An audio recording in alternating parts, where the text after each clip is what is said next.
esta semana también y quisimos hacer dedicar una mirada a la dinámica, a la sociología electoral, a la compleja sociología electoral que se va desarrollando en Panamá, ya que el venidero mes de mayo se realizarán elecciones en Panamá, una nación pues que, como bien lo reseñamos en ediciones anteriores, pues tuvo una importante conflictividad reciente.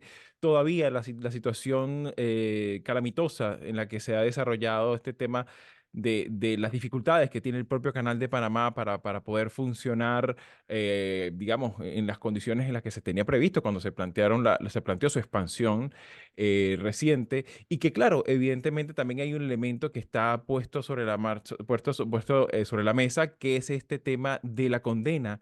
La particular circunstancia de que tenemos un candidato presidencial, expresidente, Ricardo Martinelli, que fue presidente entre 2009 y 2014, quien, además de estar sentenciado en firme, pues tiene esta particular circunstancia que pide asilo político en Nicaragua, ¿no? Entonces, claro, tenemos un candidato asilado, pero que también no deja de estar presente en las referencias electorales, en la oferta electoral. Entonces, en ese sentido, me gustaría un poco tu apreciación para los que no están familiarizados con el caso panameño, ¿no? Y con este tipo de especiales circunstancias. ¿Cómo podemos entender cuáles serían estas claves, como que si fueses docente universitario, Manolo, para entender este complejo escenario preelectoral?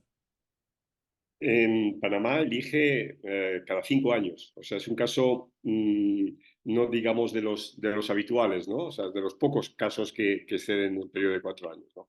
Y hay una tradición desde, por lo menos desde los años 90, en que quien gana siempre es la oposición. O sea, el gobierno nunca ha repetido, ¿no? Ahora el gobierno está en poder de un partido relativamente histórico, ¿no? de Panamá, que es el PRD, y su candidato es José Gabriel Carrizo, ¿no? Que es el actual vicepresidente de Laurentino Cortizo, ¿no? Bueno, en este escenario se presentan dos expresidentes, ¿no? Uno es, tú lo has dicho, Martinelli, que está sentenciado, que está exiliado en Nicaragua. Bueno, que se presente a alguien en estas circunstancias ya lo vimos en Chile, ¿no? Y bueno, y en este caso el candidato chileno llegó a tener casi el 15% de los votos, ¿no? O sea que no es que sea una cosa rara que haya un candidato que esté fuera del país. Y el otro candidato que repite es Torrijos, ¿no? Digamos, el hijo del histórico Omar Torrijos, que ya fue presidente, que fue presidente con el PRD, pero que se ha salido de ese partido y tiene una nueva marca política. También en Panamá hay una peculiaridad, y es el hecho de que no está prevista la segunda vuelta, ¿no? Con lo cual, el efecto de que haya muchos candidatos, como es el que sucede ahora, bueno, no tantos como hubo en su momento, por ejemplo, en Costa Rica, que hubo 25, ¿no?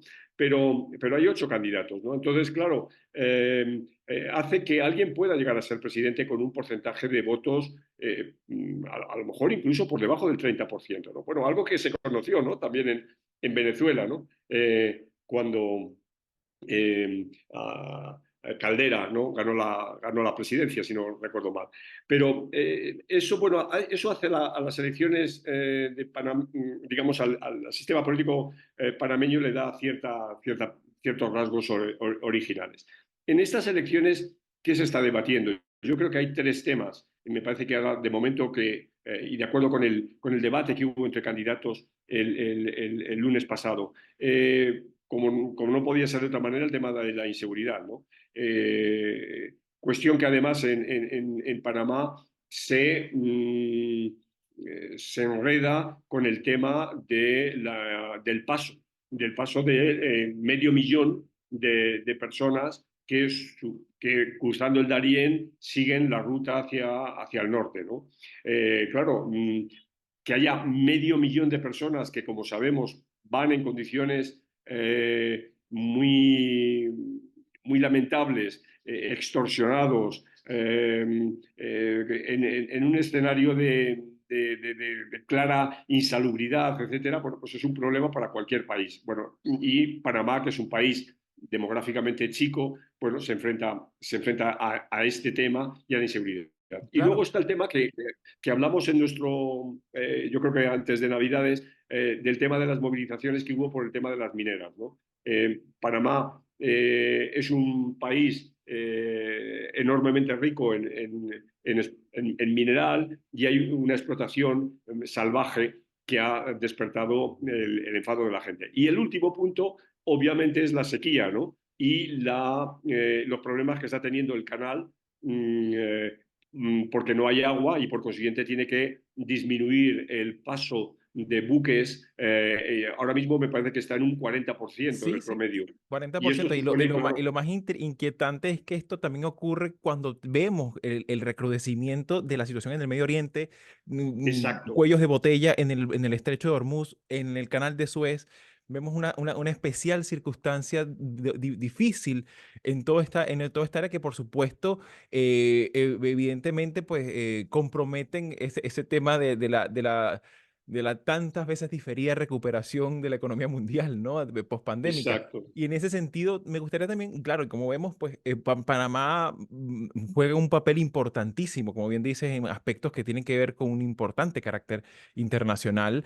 Y en ese sentido también llama mucho la atención que especialmente el caso de Ricardo Martinelli y particularmente llama también mucho la atención que estamos hablando del caso de Nicaragua también, que de alguna manera, pues los expresidentes, por ejemplo, el caso de Martinelli, Mauricio Funes y Salvador Sánchez han conseguido el respaldo, el insospechado respaldo de Nicaragua para, para lo que es el asilo político. Y en ese sentido, por supuesto, esto también deja entrever un poco también la complejidad de lo que es la política centroamericana, ¿no?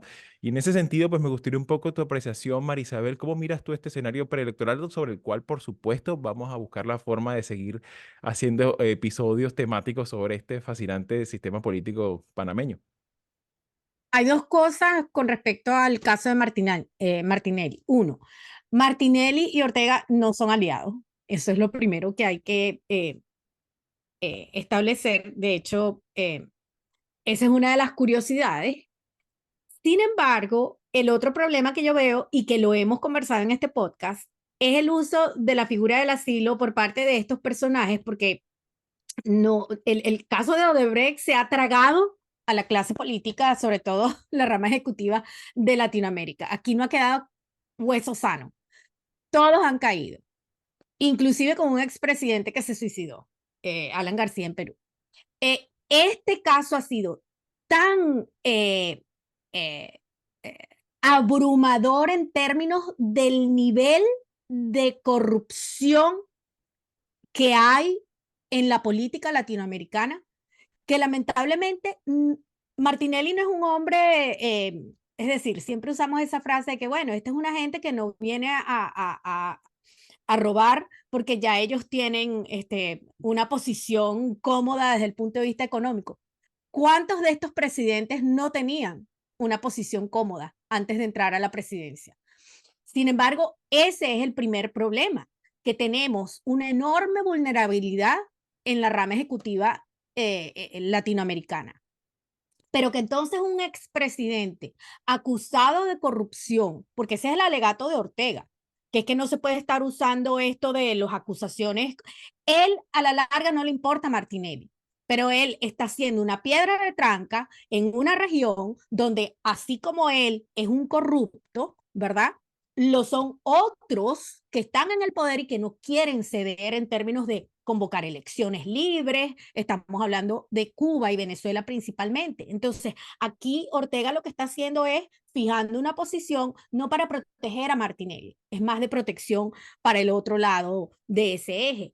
¿Cuál es la consecuencia? La consecuencia es lo que hemos hablado en otras oportunidades. La figura del asilo se distorsiona porque entonces no vamos a distinguir entre alguien que verdaderamente es un perseguido político por la justicia de su país o por cualquier otra, y un verdadero, digamos, criminal, alguien que esté incurso en un delito. Eso es grave, porque estamos hablando de expresidentes, pero también estamos hablando de una figura que existe para proteger a quienes verdaderamente sean víctimas. Claro, Y la manipulación que está haciendo Ortega de todo esto es punto para él. claro, no, sin lugar a dudas. Aquí, por supuesto, está, como dirían en el llano venezolano, colombo venezolano, pues, pescador, pues, digamos, buscando resultados en río revuelto, ¿no?